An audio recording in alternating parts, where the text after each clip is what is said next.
This is Umar Ahmed for IFL TV, proudly sponsored by Everlast. Got out of jail last night then, Arsenal? Cool, not much, 95th minute. It's like tearing your hair out sometimes, isn't it? But anyway, at least we retrieved something at a point. Well, Frank, yeah, we're here today at the Landmark Hotel, as always, for Lyndon Arthur v Anthony R2, the press conference held December 4th. I do want to just address a few things, firstly, about the location of this fight. Obviously, it's ended up in East London, not in Manchester. Do you want to just comment on that, please, Frank? Well, it's there because there's no venue available in Manchester on that date. We're guided by dates, and it's on the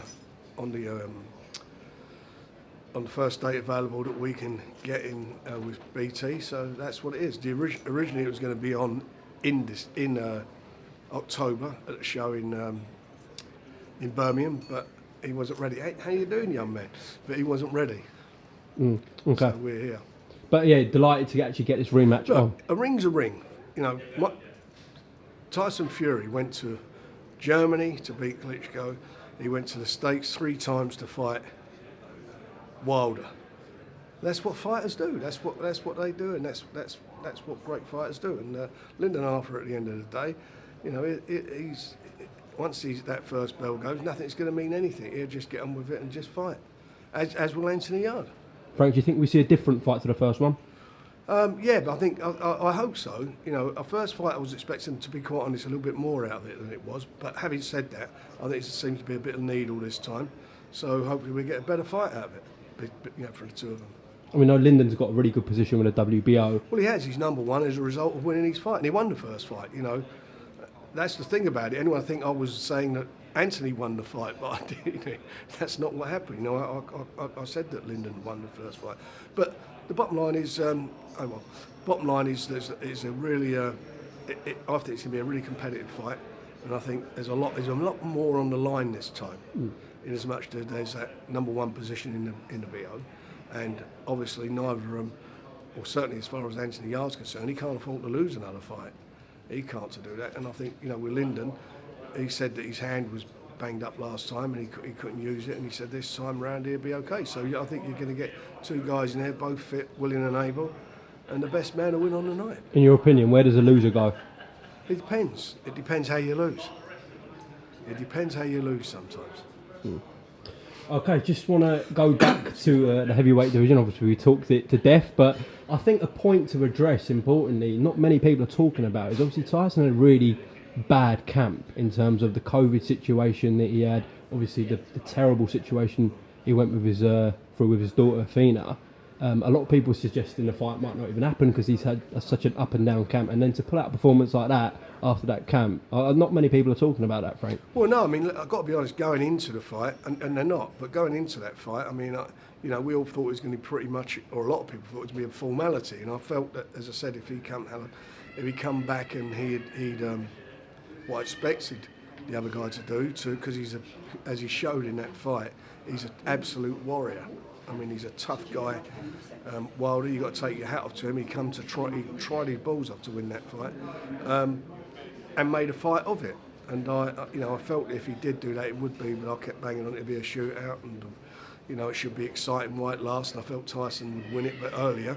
Having said that, you know, Deontay was there all the time. I mean, he was a true do or die. But you didn't hear Tyson complaining or moaning about his camp or COVID or anything. He just got on with it. That's what you do. Get on with it. You can't change it. It is what it is. You have some unfortunate circumstances, and you've got to try and make the best as you can of it. And Tyson, from his perspective, did that. And that's probably a lesson to a lot of fighters. You know, getting COVID and one of your children and a newborn baby in ICU twice, you know, over the course of the days, how worrying is that? Forget about boxing. I mean, that'd be on your mind continuously. But despite all that, he came out and put that magnificent performance in. Certainly did. Top Rank released some videos of what happened in the corner after conversation between Tyson and Deontay. Did you manage to see that clip, Frank? I haven't seen it yet, no. Okay. Well, of course, I think it was just Deontay not paying the respect back. However, he has released a statement since. Did you see that statement? I've seen the statement where he congratulated Tyson. That was good. It was, you know, that's the thing to do. The best man won. Look, his legacy is he was a 6 year, was it 6 years, 5.5, 6 years world champion. Statistically, the biggest banger in the division. You know, was he knocked out all but one of his opponents? Yes, correct. All bar one of it. Was it 42? Was it about 41. 41 out Yeah. of 42 knocked out? I mean, what a record that is. I mean, that's the mark of him. So he shouldn't be at all in any shape or form concerned about, you know, how people view him. They'll view him he is, a warrior. He's been involved in 3 really good fights. There's the man. He's been involved in 3 really good fights. How you doing? Yeah, right. Okay. Something, champ? Good man. There Okay. he is. Yeah, I was just talking about. Come sit that stand here. Let's come. He was involved in 3 extremely good fights. The first fight was so exciting, probably the most exciting last round of any fight. Tyson in the second fight was absolutely brilliant. You know, absolutely brilliant. And the third fight, which most people, as I said earlier, thought was going to be a formality, was an epic. So, you know, that's his place in history. He was involved in a brilliant trilogy. Just to come back to December 4th, what we were discussing before, Lyndon asked Frank, are we going to see a different fight this time round? Especially we know you've got that right hand in play this time. What are your thoughts? It's going to be a good fight. For some strange reason, Yard thinks I don't want to fight him. That's not true. Not even me. Pat wanted to fight him in Manchester. I don't care where he is. We'll fight him in the backyard. We'll come where we are. Where's the fight going to be in East London? Yeah. The East. It's a fight. So we're in the back. We're in the yard's backyard. We had if we'd have gone in October, we were in the only venue we could get, which was up in Birmingham. But unfortunately, it weren't to be. But that's what it's all about. Get it on. The pair of them. This is going to be an excellent fight between 2 absolute gladiators. It's going to be a great fight, and I'm looking forward to it. I think all the fans are looking forward to it. And they're going to put on something special, I believe, on the night. Absolutely. Listen, Lyndon, we'll catch up with you in a bit after the presser. Yeah, Frank, sticking with Deontay Wilder, there's been a lot of suggestions since that fight that the other heavyweights, let's say, in the division deal with Deontay Wilder just because Tyson Fury did. What do you think about that? Well, I think that fight obviously will take a lot out of him and will definitely take a lot. I mean, you know, in an ideal world, he should retire. He's got nothing more to prove, has he? He's been involved in great fights. If he was on Saturday's performance, if he was in the ring with anybody on Saturday, you'd have fancied him to knock over anyone who was in there. You know, bar Tyson. You know, without a doubt. I mean, looking at AJ's last performance and looking at how he boxed on Saturday, you've got to think he would give him a few problems. I mean, I would have thought that had been the case, but you know, it is what it is, and you know, and as I say, really, I don't think he's got any more to prove. You know, he was in a bit of denial after the second fight, all those ridiculous excuses, but that's gone now, and you know, he can't complain this time round, and he hasn't complained this time round. So we all move on and move forward, and I hope whatever he does, I hope he does the right thing, and he enjoys his life and his family, and that he's made decent money, and he's shown what a warrior he is. Quickly want to talk about your other heavyweights, bar Tyson Fury.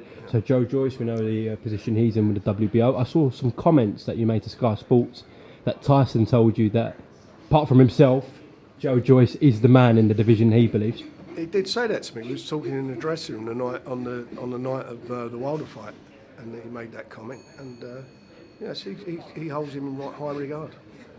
Okay. Is there any news or update with that situation with Joe in terms of opponent? We're waiting to see what happens with the mandatory, with Usyk and the WBO. So once we know where we are, we can make some decisions. Okay. But your gut feeling is he'll probably be out next year, early next year?